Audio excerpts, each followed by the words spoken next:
Selanjutnya kita membahas tentang ASI eksklusif. Jadi ASI eksklusif ini ialah ASI yang diberikan oleh si bayi usia 0 sampai 6 bulan. Jadi 0 sampai 6 bulan ini si bayi ini jangan diberikan makanan penambah seperti pisang, bubur bayi ataupun madu, itu tidak diperbolehkan. Bahkan air putih pun tidak.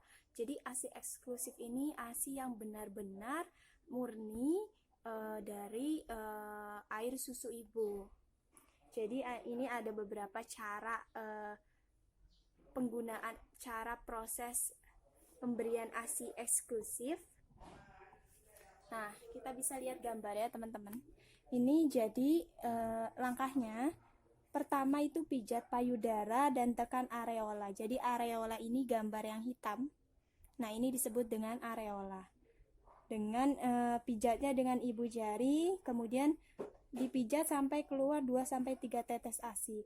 Lalu kalau udah keluar ASInya nanti dioleskan di area puting dan juga areolanya. Dengan tujuan apa? Dengan tujuan untuk sebagai disinfektan alami dan juga untuk membersihkan si puting dan juga untuk sebagai menarik perhatiannya si bayi. Jadi baunya si susu ini nanti akan menarik perhatian si bayi. Nah, kita lihat cara posisi menyusui. Jadi antara dagu si bayi dengan payudara si ibu ini harus menempel. Nah, diusahakan saat si bayi ini menghisap mulutnya ini benar-benar sampai ke areola, menempel areola payudara. Jadi areola ini yang hitam ya, sampai menempel lah. Hisapan bayi pada area ini nantinya akan memberikan rangsangan untuk memperlancar keluarnya ASI. Nah, selanjutnya ini ada hal yang harus diperhatikan atau dilakukan saat menyusui. Yang pertama, pola makan. Jadi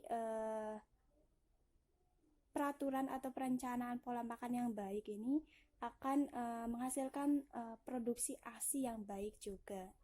Kemudian menghabiskan waktu dengan si kecil. Jadi kalau misalnya ibu ini memberikan ASI, diusahakan juga si bayi ini diajak ngobrol, diajak bicara, kemudian diajak untuk mengenali anggota tubuhnya, mengenali lingkungan sekitarnya dengan tujuan apa?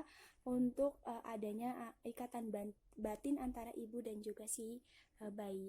Nah, kemudian mengganti payudara. Jadi setelah menyusui di payudara kanan, nah apabila si bayi ingin menyusu lagi, maka diusahakan menggunakan payudara yang kiri dengan tujuan agar terjadinya produksi ASI yang melimpah. Jadi dan juga tidak terjadinya pembengkakan pada payudara. Kadang kalau payudara jarang digunakan, ini dampaknya ini bisa jadi payudara ini terjadi pembengkakan dan juga infeksi pada putingnya.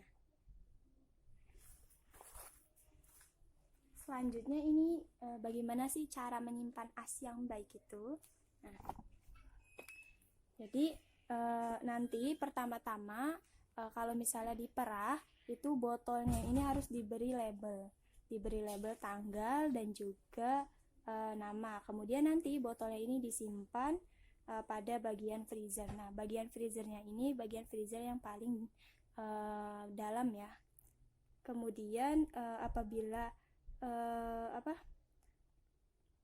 ingin simpan ini sesuailah dengan kebutuhan si bayi. Jadi jangan mengocok ASI terlalu kencang. Jadi cukup digoyangkan saja.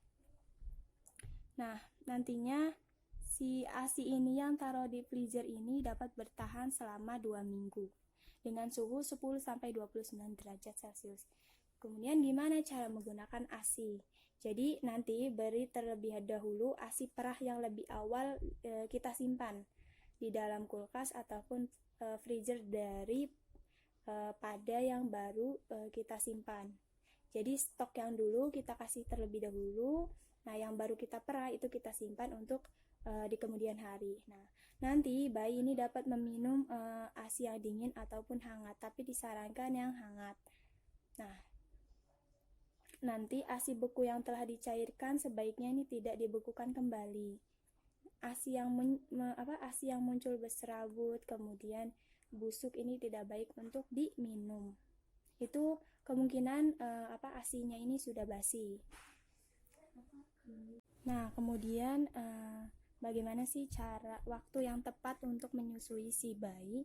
Jadi rata-rata ini bayi menyusu selama 5-15 menit. Nah, paling lama itu lebih dari 30 menit dan paling cepat kurang dari 5 menit. Nah, biasanya bayi ini dia menyusu 8 kali dalam 24 jam. Nah, menyusui pada malam hari ini dapat membantu mempertahankan suplai ASI karena di malam hari nanti ada yang namanya hormon prolaktin yang dikeluarkan terutama pada malam hari.